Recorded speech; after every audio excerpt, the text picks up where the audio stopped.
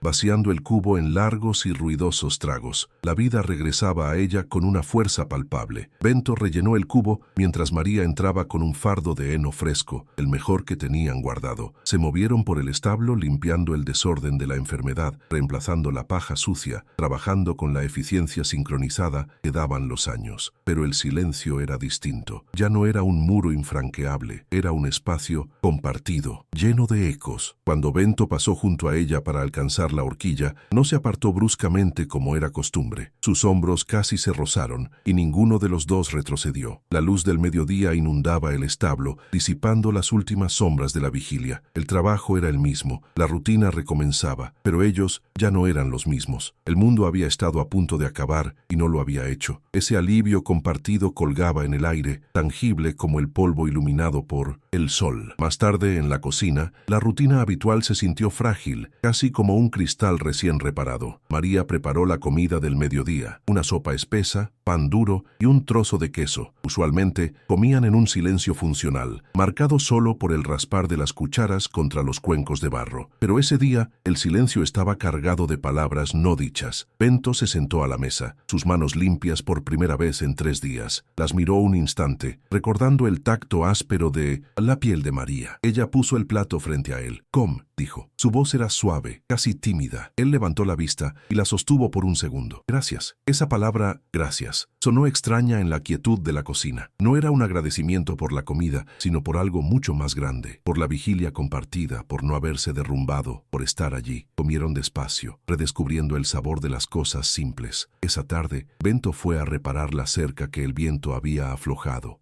Tarea que había quedado pendiente desde hacía 3 días. El sol golpeaba su espalda, pero el trabajo físico se sentía bien, un regreso necesario a la normalidad. Sin embargo, su mente no estaba completamente en la madera ni en el alambre. Volvía una y otra vez al establo, a la penumbra, al momento exacto en que su mano había encontrado la de María. Fue un acto que no podía explicarse a sí mismo. No lo había planeado. Había sido un impulso tan básico como respirar en el momento de mayor asfixia. Se dio cuenta de que cuando creyó que todo estaba perdido, no había pensado en la leche o en el dinero, sino en la soledad absoluta de presenciar el final. Al tocarla, había roto la regla tácita de su exilio mutuo. Ahora, mientras clavaba el poste, sentía el fantasma de su piel contra la suya, un calor leve pero persistente que el viento no podía borrar. María, mientras tanto, se sentó junto a la ventana a remendar la ropa de Bento. La aguja entraba y salía de la tela gruesa, un ritmo familiar que casi siempre lograba calmar su mente, pero hoy sus ojos se detenían en la camisa desgastada. Veía la mancha de grasa en el puño, el hilo gastado en el codo. Antes, solo habría visto una tarea más en una lista interminable. Ahora, veía al hombre. Recordó su voz susurrándole a la vaca, una ternura que ella creía extinta hacía décadas. Recordó la fuerza inesperada de su mano, un agarre que no era de posesión ni de rutina, sino de pánico compartido. Se dio cuenta de que había pasado años viéndolo como una parte más del paisaje, tan predecible e inmutable como el cerro del fondo. Pero él también había estado asustado. Él también había sentido la fragilidad de su existencia. La camisa que remendaba de repente se sintió menos como una obligación y más como un acto de cuidado. La noche cayó. La casa estaba limpia. Clara descansaba en el establo, rumiando tranquilamente, su respiración profunda y regular. La fiebre se había ido. Bento y María se sentaron en el pequeño porche, algo que no hacían juntos en incontables años. Usualmente, él se retiraba a su pequeño taller a afilar herramientas horas y ella se quedaba en la cocina hasta la hora de dormir. Pero esa noche, el aire fresco los llamó. Se sentaron en los dos bancos de madera desgastada, uno junto al otro, pero sin tocarse. Miraron cómo las estrellas comenzaban a poblar el cielo oscuro. No hablaron de lo sucedido. No necesitaban hacerlo. El hecho de estar allí compartiendo el mismo espacio, mirando la misma oscuridad, era suficiente. El silencio había regresado, pero era un silencio diferente. Era un silencio acompañado, cómodo. Ya no era la ausencia de sonido, era la presencia de paz. A la mañana siguiente, el tintineo del cencerro de Clara fue el sonido más dulce que la casa había escuchado en años. Bento entró al establo y la vaca, aunque débil, se levantó para recibirlo. El ritual del ordeño regresó. El sonido rítmico de la leche golpeando el fondo del balde de metal era un bálsamo, la prueba líquida de que la vida continuaba. Era el sonido de la normalidad restaurada. María observaba desde la puerta, envuelta en su rebozo, aunque el aire ya no era frío. Vio cómo Bento limpiaba los flancos del animal con una suavidad que no recordaba. Él no era un hombre tierno, pero en ese momento, su respeto por la vida que casi se pierde era evidente en cada gesto. Cuando él terminó y salió con el balde lleno, sus ojos se encontraron brevemente. Él asintió. Ella asintió. No se necesitaban más palabras. La rutina había vuelto, pero su fundamento había cambiado para siempre. En la cocina, el vapor de la leche hirviendo empañaba la pequeña ventana. María la colaba con un lienzo limpio, sus manos moviéndose con la precisión de la costumbre, pero su mente estaba en otra parte. Estaba en el establo oscuro, sintiendo el peso y la aspereza de la mano de Bento sobre la suya. ¿Cuándo había sido la última vez? No podía recordarlo. Sus manos se habían tocado para pasarse el arado, para recibir el pago en el mercado, para sostener las vigas del techo. Habían sido herramientas, pero ese toque en la oscuridad había sido diferente. Había sido el contacto de dos almas, reconociendo su miedo compartido. Mientras el queso comenzaba a cuajar, María se descubrió tarareando una melodía antigua, una que su madre le cantaba. El sonido la sorprendió. Era la primera música que salía de sus labios en décadas, un eco de la mujer joven que había sido enterrada bajo el polvo del hábito. Bento regresó al campo. La tierra seguía igual de dura, el sol igual de implacable, pero algo en su mirada había cambiado. Antes, el campo era un adversario silencioso, un lugar de trabajo agotador que solo exigía. Hoy, mientras arrancaba las malas hierbas que crecían alrededor de sus escasos cultivos de maíz, vio la resiliencia, vio cómo, a pesar de la sequía, pequeñas briznas de hierba verde luchaban por salir entre las grietas. Sintió una conexión extraña con esa lucha. Clara había luchado, ellos habían luchado. La vida era eso, persistir cuando todo parecía perdido. El trabajo ya no se sentía como una condena, sino como un acto de fe. Cada golpe de azadón no era contra la tierra, sino junto a ella. Estaba cuidando lo poco que tenían, no por obligación, sino porque ahora entendía visceralmente lo fácil que era perderlo todo. Esa tarde se sentaron a comer. El silencio era el de siempre, pero se sentía más ligero. Sobre la mesa de madera tosca, en el centro, había un pequeño vaso de hojalata. Dentro, María había colocado una sola flor silvestre de color amarillo, de las que crecían tercamente junto al pozo. Era un gesto inútil, impráctico. No alimentaba, no reparaba, no servía para nada. Y por eso mismo, lo era todo. Bento la vio al sentarse. Sus ojos se detuvieron en el amarillo brillante por un largo segundo, contrastando con la madera oscura y los platos de barro. Levantó la vista hacia María. Ella lo observaba. No sonrió, pero en su mirada había una pregunta tímida. Bento asintió levemente, un reconocimiento de la belleza innecesaria, y comenzó a comer su sopa. El sabor del pan duro parecía de alguna manera menos amargo. El viaje de Bento y María es un espejo de tantas vidas. Es la historia de cómo la rutina puede congelar el afecto y cómo a veces se necesita estar al borde del abismo para recordar por qué elegimos caminar juntos. Hemos llegado a la mitad de su transformación, un momento de quiebre y esperanza silenciosa. Si todavía estás aquí, acompañándolos en esta vigilia, si esta historia te está tocando el alma, escribe fuerza en los comentarios. Queremos sentir tu presencia, saber que no estamos solos contando esto. Deja un corazón si entiendes el valor de esa mano sostenida en la oscuridad, de esa flor amarilla en la mesa. Tu apoyo nos permite seguir buscando estas pequeñas verdades en el silencio del campo. Sigamos juntos hasta el final de este amanecer. El amanecer llegó con la misma palidez de siempre, pero Bento lo recibió de forma distinta. Abrió los ojos y por un instante, el pánico de la vigilia regresó, la sensación de que algo estaba terriblemente mal. Pero entonces escuchó el masticar rítmico de Clara en el establo y el sonido suave de María moviéndose en la cocina. No era el ruido habitual de ollas y platos golpeando, era un movimiento medido, casi gentil. Se levantó sin la urgencia áspera de otros días. Al entrar en la cocina, la encontró de espaldas a él, mirando por la ventana hacia el corral. La flor amarilla seguía en el vaso sobre la mesa. Ella no se giró, pero supo que él estaba allí. «Dejé el café colado», dijo ella al aire. «Gracias», respondió él, tomando la taza. Se quedaron así un momento, él bebiendo, ella mirando, compartiendo el mismo aire de la mañana. La rutina había regresado, sí, pero el silencio que la envolvía ahora tenía una textura diferente, menos áspera, casi suave. Durante la tarde, María luchaba por acarrear un balde de agua desde el pozo. El camino era empinado y el sol pesaba. Era una tarea que siempre había hecho sola. Él se encargaba de la leña, ella del agua. Pero Bento, que estaba reparando el techo del gallinero, la vio detenerse a mitad de camino, su pecho subiendo y bajando por el esfuerzo. Dejó caer el martillo y bajó de la escalera. Se acercó a ella sin decir palabra. María lo miró con recelo, casi protegiendo el balde. Él simplemente extendió la mano. «Es pesado», murmuró él. Ella dudó. Aceptar ayuda era admitir una debilidad que ambos habían pasado, la vida negando, pero soltó el asa. Sus manos se rozaron brevemente al hacer el intercambio. Un contacto funcional, sí, pero cargado con la memoria del establo. Él tomó el peso y caminó hacia la casa. Ella lo siguió un paso atrás, sintiéndose extrañamente ligera y a la vez profundamente descolocada por ese pequeño colapso de sus fronteras. El frío de la noche los empujó hacia adentro, más cerca de la estufa de leña. María añadía pequeños trozos de madera, sus movimientos lentos, hipnotizada por las llamas. El resplandor naranja bañaba sus facciones, suavizando las arrugas y ahondando las sombras bajo sus ojos. Bento la observaba en silencio desde su silla. El olor a pino quemado llenó la habitación y con él trajo un recuerdo. Fue un recuerdo punzante, uno que ambos habían enterrado bajo décadas de trabajo. Recordó otra noche, hacía tanto tiempo, cuando se sentaron frente a un fuego similar. Pero esa noche, ella lloraba desconsoladamente en la oscuridad. Había sido después de la pérdida, la cuna vacía, el silencio que cayó sobre la casa como una helada de la que nunca se recuperaron. Se dieron cuenta quizás de que el hábito no fue lo que los separó, fue el dolor. Un dolor tan inmenso que se convirtió en un abismo entre sus sillas, y nunca aprendieron a construir un puente. Bento también lo recordaba. El silencio en la habitación ya no era vacío, estaba lleno del peso de esa cuna de madera que él mismo había construido y que luego había desmantelado para hacer un estante. Vio a María temblar, aunque no era por el frío de la habitación, era el temblor de la memoria. Él, que siempre había enfrentado el dolor con más trabajo, con más silencio, sintió una urgencia desconocida. No era piedad, era reconocimiento.